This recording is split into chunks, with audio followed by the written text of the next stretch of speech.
a cold one. Jameson, pretty classic. We'll get to everybody's super chats coming up. Let's bring in our man, John McMullen, live from the Lincoln Financial Field, who just heard the press conferences. Johnny Mac, I got you, brother. Yeah, how you doing, guys? Good, man. Oh, good. John, first takeaways, man. Eagles blow this game 22-21. They fall to 1-1 on the season. Just your initial reaction to how this transpired. It all went south for the Eagles, John, in the last 3 minutes of the game. Yeah, I would say even, they had it down to about 145, and they threw the pass to Saquon Barkley, which guess what? That's a good play call. He's open. You're the best player on the team on this given night. Got to execute. Got to catch that football and the game's over, essentially. So, number one, that's the first problem. However, once Saquon Barkley makes that mistake, maybe his first mistake of the night, got to pick him up. That doesn't mean you have to give up a touchdown in 65 seconds for a team that couldn't move the football at all. So, Vic Fangio's defense. So, my first take is collapse, easy catch for Saquon Barkley, drops the football, and then 65 seconds, it takes a hobbled Kirk Cousins to go down the field. I have tremendous respect for Vic Fangio, but I don't even know what they were trying to accomplish defensively on that last drive. It was egregious all the way around. John, here's my take on that call, though. Absolutely, if he catches it. But if you don't call it and you run it, you burn 40 seconds off the clock. You kick the field goal, and there was 26 seconds left in the ball game. They would have been squeezed with the clock. If you play the high percentage play by running it and then kicking it, you get 2 for 1. You burn the clock, which is the enemy of the Falcons. They had no timeouts. And then on top of that, you kick for points. Instead, you get nothing out of that. So, and you turn the ball around and they stop the clock. The worst thing you could have done there, and you're right, he's got to make that play. But the play call for me was, they'll run the ball, kick the thing, you get 40 seconds off the clock. You got to burn that clock down because they have no timeouts. And then you turn around, like you said. Hey, John, even Troy Aikman was saying this. You're playing 12, 13 yards off on the corners, and you're playing like 23, 24 yards in that two-high safety. He was playing pitch and catch the entire time down the field. Some of those passes were uncontested on the sides. They got beat on. How do you get beat, John, on the numbers? And you got to, at the bare minimum, if you're going to get beat, you got to get beat inside. So you're at least taking some time off the clock. Yeah, it was a very poor performance, but to your first point, look, they could have ran the ball. They could have played it conservatively. That's not who the Eagles are. I think, if you think about from the, prior to kickoff, the biggest cheer for this Eagles team was for Saquon Barkley. These people were fired up about seeing Saquon Barkley. And on top of it, he has a great game. He's playing great again, to the point Zander's giving away another jersey. Didn't come to fruition, but he was playing a great game. You get the point. I think he had 5 targets. The first 4 he caught. Everything going perfectly. Look, that's easy, Dan. I'm sorry. I know people like to blame the coaches, like to protect the players. You're throwing the football, easy pass, open, worked, play call works. Execution isn't there. I say all the time, people do not judge play calls. They judge play results. That's a good play call. Kellen Moore went and won that game. Saquon Barkley let Kellen Moore down, not the opposite. And then the defense let Saquon Barkley down. They could pick their teammate up and say, all right, he led us to this point. We got a 6-point lead. Let's get off the field. We got a hobbled quarterback on the other side. They haven't been able to do much. And for whatever reason, they come out with that plan. So, I get why people want to blame the coaches. This is not a coaching loss.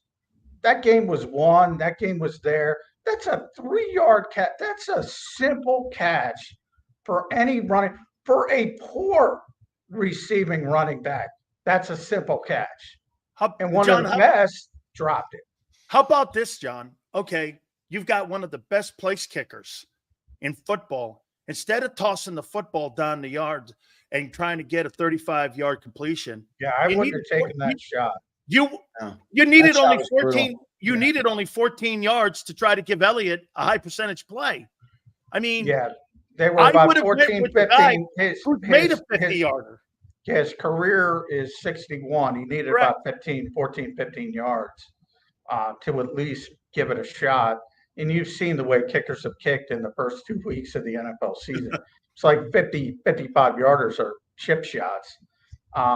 They needed 20 yards for that.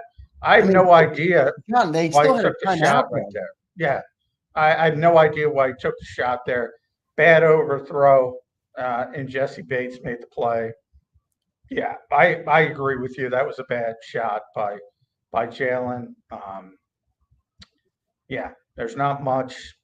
Played a pretty clean game. Other than that, he tried to take a shot. Devontae was open. He just overthrew him. Yeah, bad play. Hey, John, I got to Zander, ask, but I got one more question, John.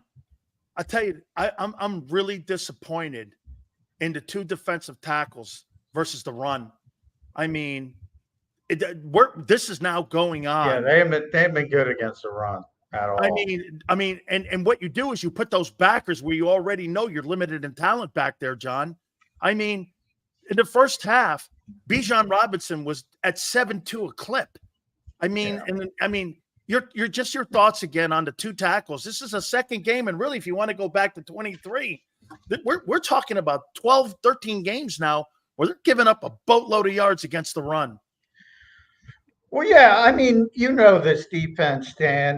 They're willing to give up some running plays to keep the explosive plays off the board, which they were able to do. But when you start to get up at 150, and that's where Atlanta was, that's a little bit too much. And you got to correct things. Now, the Eagles ran for 186, so this was a run-heavy game on both sides, but a lot of the Eagles stuff was quarterback related, Jalen related. It was just Bijan Robinson and Algier. The biggest play of the game I thought was going to be C.J. Gardner-Johnson, who can't tackle anybody in the open field, and all of a sudden he acts like he's Ronnie Lott on a 4th and 1, and I'm like, where did that come from?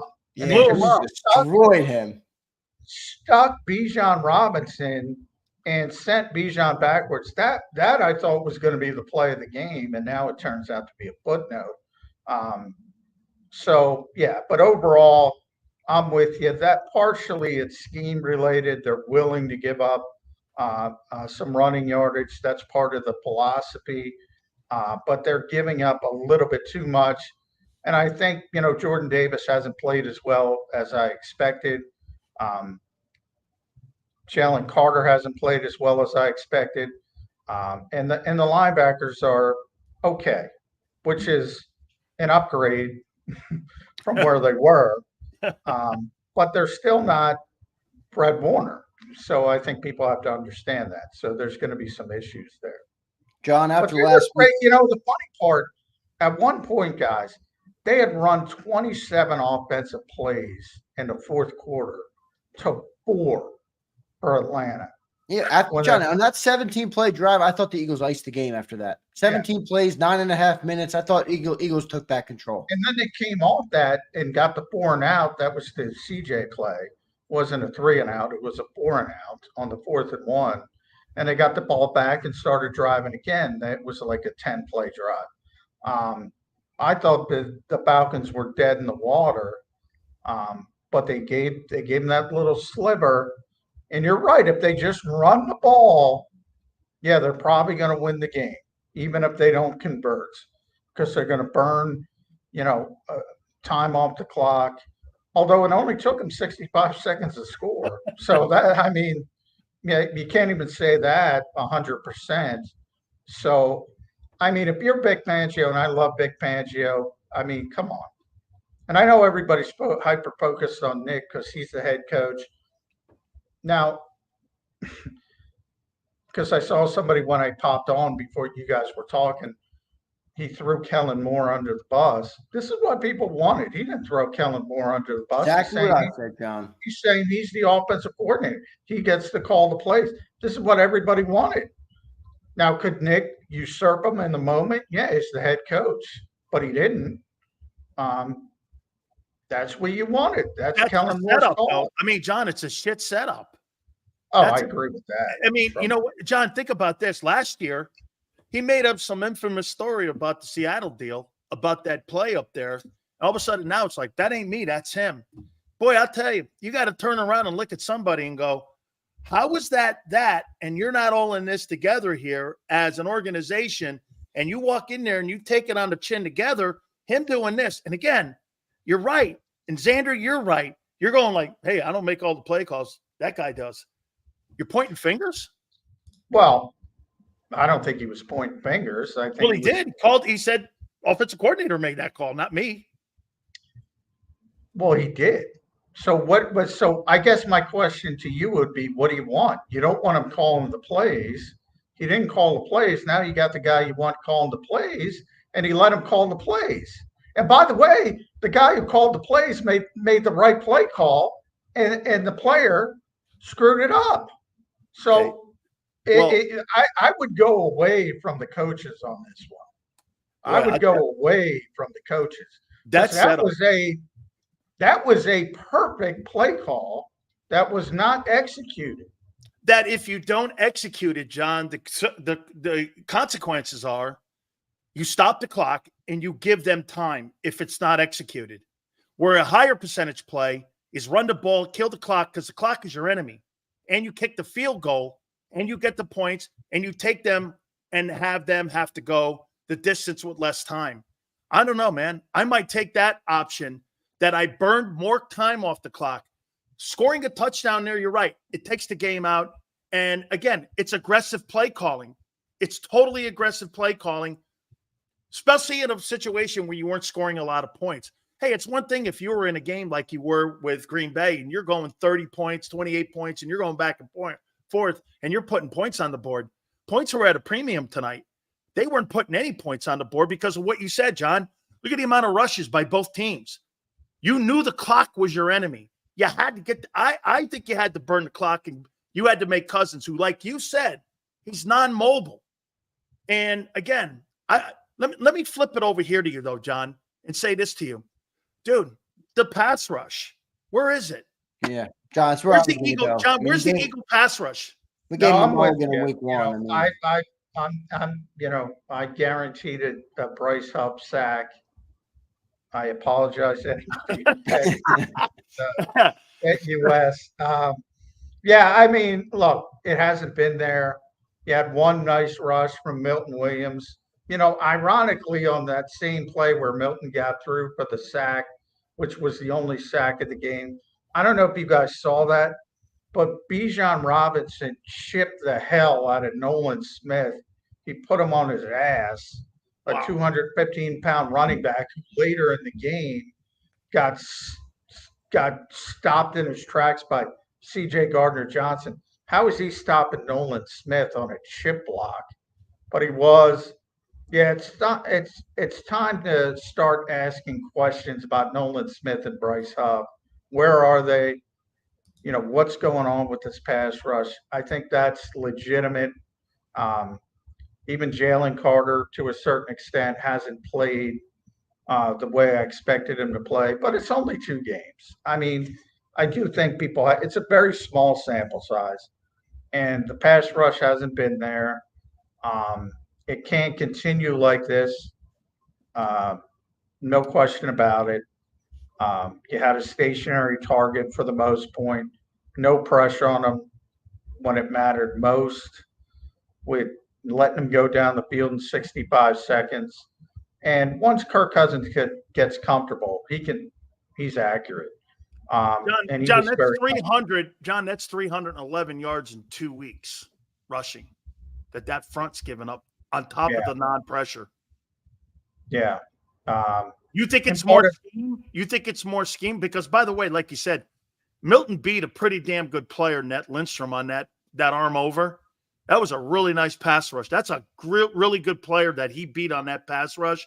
So that was a good sign inside there, but they were spot moments for that front. So, John, do you think it's scheme, John, or do you think really it's player ability, or do you think they just need more reps in this scheme?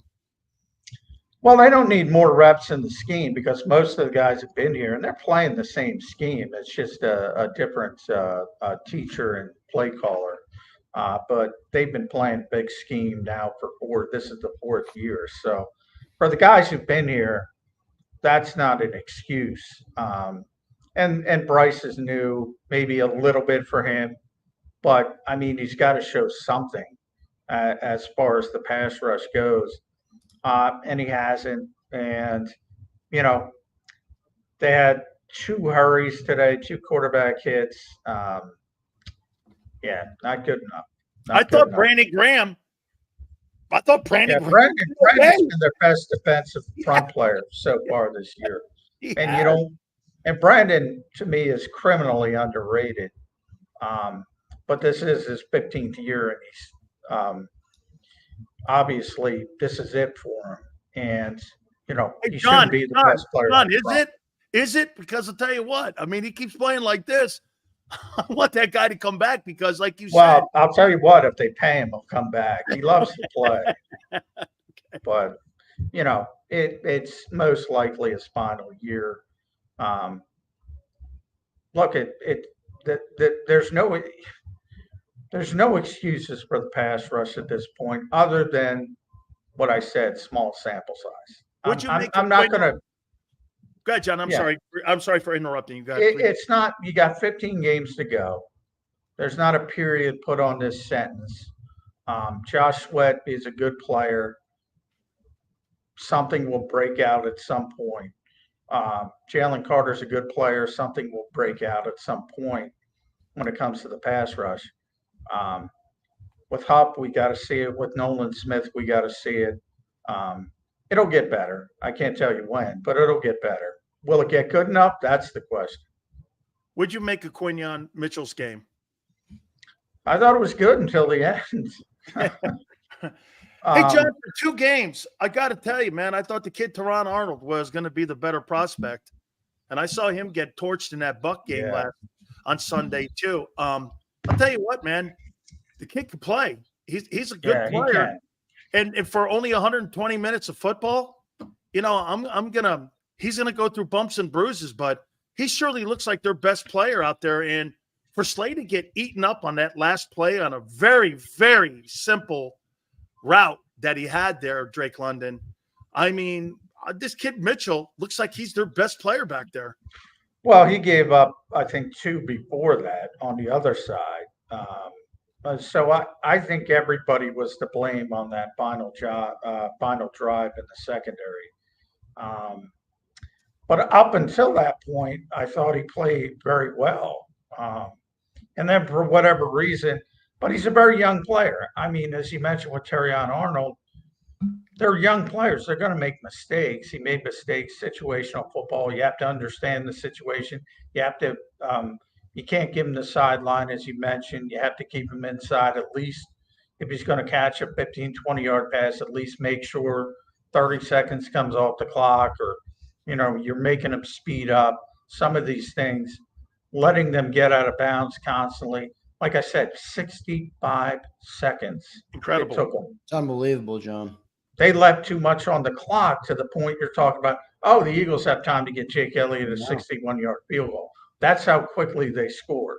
With no timeouts, John. No timeouts. Unbelievable. No I thought the Falcons were going to start running the ball down there with seconds left because they had gotten down there so quick because they left, like you said, John, they left too much time on the clock. I didn't think they probably didn't think they were going to get down there that fast. And it was bad. I could not believe. Bad.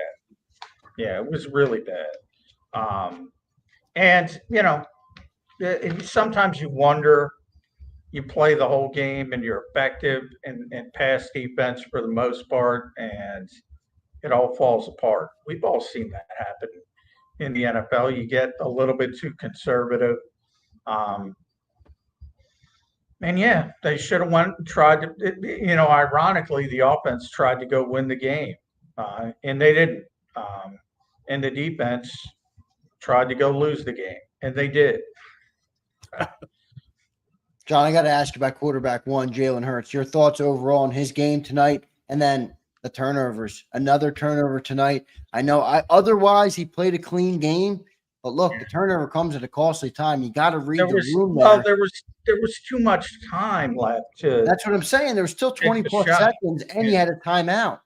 Yeah, and you only needed, as I said. Now, there's no guarantee Jake's going to hit another 61-yarder, but at that point, you just want an opportunity to give him a chance to go win the game. And they had 3 plays probably at least. Yeah, I think at least to try to get that 15 yards. Yeah, I would have kept that one in the holster. But he tried to make a play and overthrew it pretty dramatically. Yeah, it's bad throw. What'd you think of his overall game tonight? Yeah, I thought he was pretty good considering no A.J. Brown. And boy, we haven't even talked about this. This offense is brutal without A.J. Brown. Oh my God.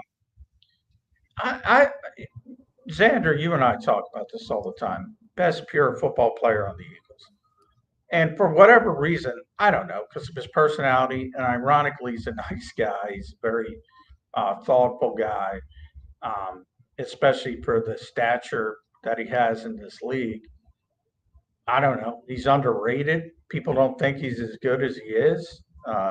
Certain Eagles fans, he's good. He's as good as his reputation, maybe even better, because every time he's not on the field, they're a stinking disaster in the passing game. I'll tell you something, John. I checked out Birds 365, and you said something that was so apparent tonight, in my opinion. And you tell me if you thought that it played a factor. Most of the time when we get our game plans, you get your install book or your game plan with all your trends and such on Tuesday. And then Wednesday, you start practicing and you go into all that and you start practicing who you're going to play against, tendencies and trends, like I said, brown set, strong side set, whatever. And you get throughout the entire week. And by the end of the week, you're in a walkthrough. When you have a player of A.J. Brown go out on a Friday and you have to reinstall a new game plan or at least a new approach, and then you look at the actual productivity or lack thereof, 1 catch for Dotson, very few targets for Paris Campbell. You had Covey, but he had 23 yards on like 6 catches. They were like 2-yard catches, and the rest of them went to Devontae Smith. And obviously that is where it became predictable again a little bit, where if you're Raheem Morris, you know exactly those other guys aren't going to beat you, John. I mean, I was talking to Zander about this. Look, this is what you rolled out there. Devontae, Jahan Dotson, and Paris Campbell. I'm afraid that's not going to frighten me if I'm a coordinator. Goddard, I thought they were going to get him going with the first pass across the middle. I liked it, but John, how much do you think that played a factor in tonight's game plan that they had to have a complete reinstall over the weekend? And I asked Nick about that after the game. When you lose a player of that magnitude as a late scratch and your game plan's already installed, because the last thing you want to do is say, all right, we're going to replace AJ with Jahan Dotson. I mean, that's not good coaching. So you got to rework things, and they reworked it. The only 2 guys that were targeted in a meaningful way were Devontae and Britton, which tells you Jalen Hurts trusts Britton Covey. You know, and you mentioned, 6 for 23 is mainly RPOs and bubble screens. 2 of those illegal men downfield came on bubble screens that Covey hit, 10 yards, 9-10 yards. John, were they both on Juergens? They had 3. 2 of them were on Juergens. 1 was on Lane. They had 3 of them. And 2 of them were plays that worked to Britton Covey, and they just got downfield too early. So I asked Nick about that as well. So those were the guys. And a little bit of, obviously, Saquon from the backfield, who caught 4 passes, again, 21 yards, and he missed the final target. He missed, he dropped, and Dallas only had 3 catches. Their longest catch was 19 yards. No explosive plays. They count explosives as 15 plus, so they'll count it, but most people would say 20. When AJ's not in there, there's such revisionist history on last year because of what it went in the 1-6 spot. People forget the offense was tremendous in week 16 and week 17. They were top 5 in every single metric, yards, points, you name it. Against the first game against the New York Giants, which they won, the only game they won down the stretch, and the game against the Arizona Cardinals, which they lost because the defense was atrocious, but they performed offensively. When it really got bad was in the first quarter of week 18, and that's when AJ went down with the knee injury, and he didn't play the rest of the game. They couldn't do anything. And then the Tampa in the playoff game couldn't play. They couldn't do anything. And here we are. They're a little bit better equipped because Saquon's here. But in the passing game, they got a tough time doing anything meaningful other than bubble screens to Britton Covey and flare passes to Saquon Barkley and the occasional decent throw to Devontae Smith. But it is, versus what it usually is when he's on the field, it's like pulling teeth when he's not on the field. No doubt about it. John, what was your thoughts on Darius Slay getting burnt by Drake London on that final play? What'd you see there from Slay? I got to look at it again. It did look live like he got beat pretty badly. And Drake's not a separation guy. Yeah, it wasn't a complex route. I mean, I don't know. Slay got caught watching or something. Yeah, so I have to see it again. But it wasn't. I mean, again, 65 seconds. They went the length of the field. And Slay was the last one. And he's the best player, so you expect him to hold up a little bit better. And he didn't. But, I mean, to me, that's the story, right? I mean, your best player on offense, chance to win the game, drops the football. Arguably your best player on defense, not in the position he should be in. So, yeah, it's disappointing. And they shouldn't have lost this game. No doubt about it, John. Yeah, no doubt about it. 1-1, John. Now we got the Saints, who just beat the Cowboys in Dallas, and then you have the Bucs. What's your level of concern coming out of this game? We got 2 tough games before the bye week. I got to see, and we did ask Nick about AJ. Yeah, because ESPN kind of reported on the broadcast. Troy John, Aikman on the broadcast said that he's not going to be available from what he understands, for the Saints game. They're in trouble. They're in trouble if he's not out there. I think you saw that. They're in trouble, especially against the Saints.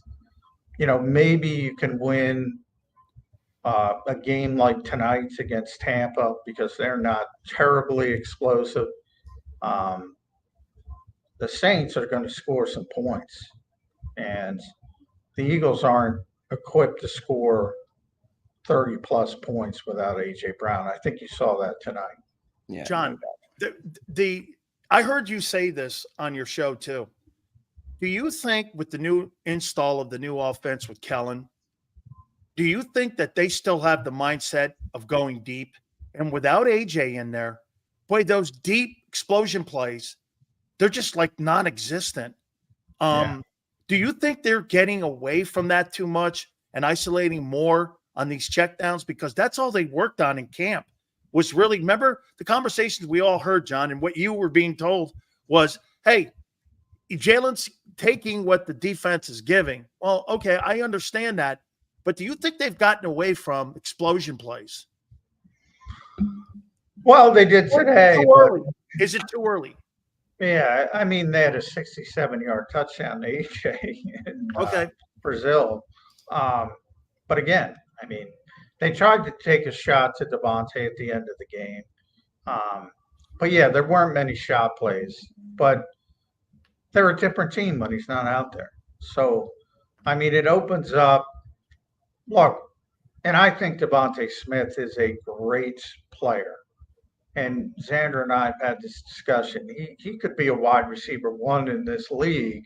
And by the way, I'm watching the Barkley drop again on TV. That's egregious. Yeah, it was a why perfect is anybody why is anybody complaining about that play call? I'm sorry. He's wide open. Well, because You beat the I think defense. both of you are right. I think if you're a coach there, you do your best to mitigate any problem. If a problem can Or happen, you go win the game.